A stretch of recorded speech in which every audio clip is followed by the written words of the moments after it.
नमस्कार, किचन 705 मराठीमध्ये आपलं खूप खूप स्वागत। आज मी खजूरचे मोदक करणार आहे। हे बघा, अख्खे खजूर याच्या बिया काढून घेतले, हे बघा साफ करून घेतलं। 400 ग्राम खजूर आहे, 1 वाटी सुकं खोबऱ्याचा किस, भाजलेल्या शेंगदाण्याचा कूट आहे, 1 वाटी विलायची पावडर, 1 चमचा थोडं तूप घेतलं आहे, 2 चमचे, आणि हे मोदक करता साचा। हे बघा, याला मी मिक्सीमध्ये बारीक करून घेते।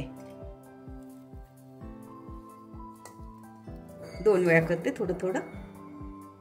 हे बघा, थोडं चिकट असते, 2 चमचे पाणी घालते, किंवा नाही घातलं तरी चालते, होत असेल तर मी 2 चमचे छोटा चमचाने पाणी घातलं। हे बघा, मिक्सीमध्ये बारीक करून घेतला। हे बघा, गॅस सुरू केला, थोडं तूप घालते, 1 चमचा।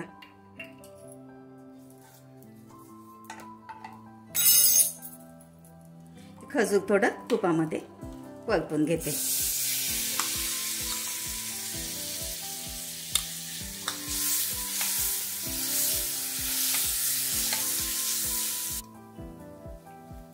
हे बघा, चांगलं परतून घ्यायचं, आणखी थोडं तूप घालते, 2 चमचे तूप घातलं। हे बघा, चांगलं 5 ते 7 मिनिट भाजून घ्यायचं। भाजून झालं की चांगलं कढईला चिपकत नाही, बघा गोळा जमतो छान। तर ह्यामध्ये आता खोबरा किस घालते,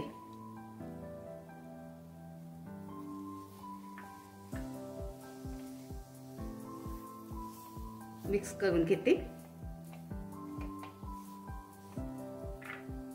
शेंगदाण्याचा कूट पण घालते, थोडा भाजलेला शेंगदाण्याचा कूट आहे, आणि विलायची पावडर साखरेमध्ये बारीक करून घेतलं। माझं चॅनल प्रथमच बघत असाल, चॅनलला सबस्क्राईब, बाजूला बेल आयकॉनला क्लिक करा, त्यामुळे काय होईल, माझी नवीन नवीन रेसिपी तुमच्यापर्यंत पोहोचते। छान होते हे मोदक, करून बघा तुम्ही। शुगर फ्री मोदक, याच्यात साखर गुड काहीच नाही घालत मी। हे बघा, झालं आता, अजिबात कढईला चिपकत नाही, बघा। आता याला थंड होऊ देते। हे बघा, थंड झालं आता। हे थोडं साच्याला तुपाचा हात लावून घेते। हे बघा, असं पहिल्या वेळेस लावलं, नंतर नाही लावलं तरी चालते। भरून घेते मोदक।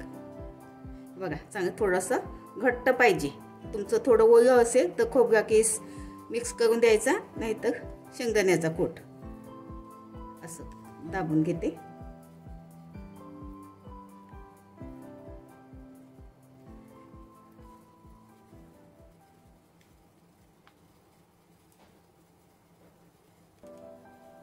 साईडचं काढून घ्यायचं,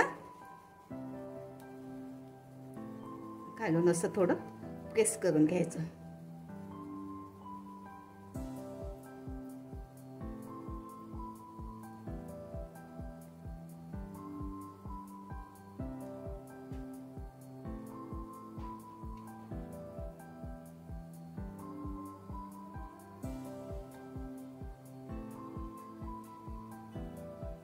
हे बघा,